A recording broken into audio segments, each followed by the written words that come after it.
Students, here is RC जोधवानी।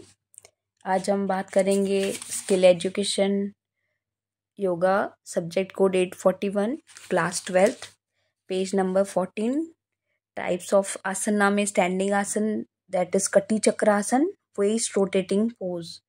अब इस आसन को कैसे प्रैक्टिस करेंगे मैं आपको शॉर्ट में एक्सप्लेन करती हूँ, फिर आप रीड आउट करेंगे तो अपने वर्ड्स में आप स्पेसिफाई कर पाएंगे। Stand with your arms by your sides.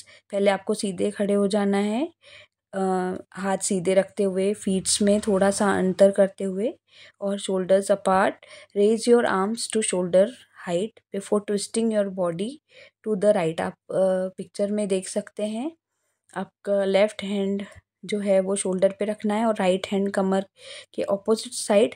थोड़ा पैरों में अंतर रखते हुए आपको लेफ्ट ट्विस्ट लेना है।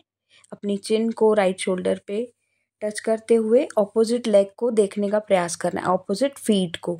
Look as far as you can over your right shoulder. अब आप इससे समझिए। Raise your arms to shoulder height before twisting your body to the right. Wrap the right arm around the back of the body. Bring the left hand around the left side of the waist. Look as far as you can over your right shoulder. आप picture में देख सकते हैं कैसा twist है इसका। कटी चक्र आसन इसे कहते हैं। Maintain a straight back of the neck and visualize the top of the spine as a fixed point around which head rotates. आपको अपने बैकबोन को एकदम स्ट्रेट रखना है, नेक को भी, और visualise at the top of the spine as fixed point around the which the head rotates. आपका जहाँ गर्दन ट्विस्ट हो रहा है, बेंड हो रहा है, वहाँ पे आपको एक फोकस रखते हुए स्थिर रहना है, होल्ड करना है और स्ट्रेच को महसूस करना है। अपने पेट को, एब्डोमेन को थोड़ा स्लाइटली ट्विस्ट करना है, स्ट्रेच करना है। Original starting position complete 1 round. धीरे धीरे आपको वापस नॉर्मल पोजीशन में आना है और यही राउंड रिपीट करना है on the other side. While turning keep your feet formally planted on the ground.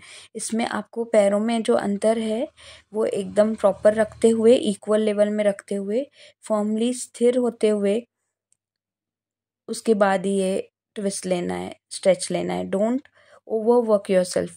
अब आपकी बॉडी के हिसाब से जितना आपकी बॉडी में फ्लेक्सिबिलिटी होगी उतना ही आप स्ट्रेच कर पाओगे, ट्विस्ट कर पाओगे। तो ज़बरदस्ती नहीं करनी है, नॉर्मली विदाउट एनी फोर्स जितना पॉसिबल हो पाए उतना इस आसन में स्थिर रहने की कोशिश करनी है। जर्क नहीं देना है और धीरे धीरे इसको 5 to 10 राउंड्स प्रैक्टिस करना है। बहुत ईजी आसन है।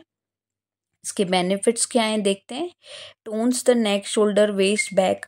अब आप देख सकते हैं इस आसन में हमारे कमर पे प्रेशर आ रहा है, नेक पे प्रेशर आ रहा है, जहाँ जहाँ भी स्ट्रेच आ रहा है उस पार्ट को, उस बॉडी पार्ट पे को टोन करेगा ये।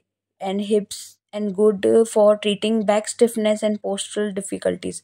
जो पोस्चर में आगे झुकने में या ऊपर कुछ उठाने में, बहुत बच्चों को कमर में दर्द होता है, शोल्डर में फ्लेक्सिबिलिटी नहीं रहती है, तो ये आसन बहुत हेल्पफुल है। Helps to remove lethargy. बहुत टायर्डनेस रहती है, काम नहीं बनता है, तो इसके लिए भी बहुत ये बेनिफिशियल है आसन। Flexibility of spine and waist, flexibility बढ़ाता है। Strengthens the spine. आप ये दोनों पॉइंट्स मिला के भी लिख सकते हैं। It improves the flexibility and strength of the spine and waist. Good for relieving constipation. Opens up the neck and shoulders. आपके नेक और शोल्डर एरिया को ये ओपन अप करता है। Stretch different muscles of arm, abdomen and legs. ये legs पे भी और एब्डम, आपके पेट पे, लेग्स पे और आर्म पे, सब पे अच्छा गुड स्ट्रेच देता है। बैक पेन को रिलीव करता है, बैक पेन रिड्यूस होता है इस आसन को करने से।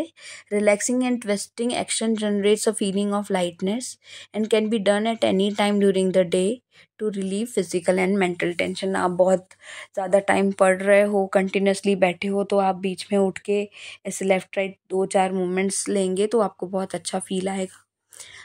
अब कॉन्ट्रडिक्शन क्या है। जो भी जिन पेशेंट्स की एब्डोमिनल या स्पाइनल सर्जरी हो चुकी है वो इस प्रैक्टिस को नहीं करेंगे। जिनको हेर्निया है, स्लिप डिस्क है या एब्डोमिनल इन्फ्लेमेशन है, don't attempt this asana. Avoid practice during pregnancy. I hope you understand this topic. It is very easy. और आपके जब प्रैक्टिकल एग्ज़ाम होते हैं तो आपसे टीचर ये क्वेश्चन पूछते हैं कि इस आसन को कैसे प्रैक्टिस किया जाता है, क्या इसके बेनिफिट्स क्या हैं, कॉन्ट्रडिक्शंस क्या हैं, तो आप इसको अच्छे से समझा सकते हैं, तो आपके प्रैक्टिकल में भी मार्क्स अच्छे आएंगे। Okay students, thank you. Next topic हम लेंगे पादातासना। अगर आपको कोई भी क्वेरी या कोई भी क्वेश्चन हो तो आप कमेंट करके पूछ सकते हैं। Thank you very much.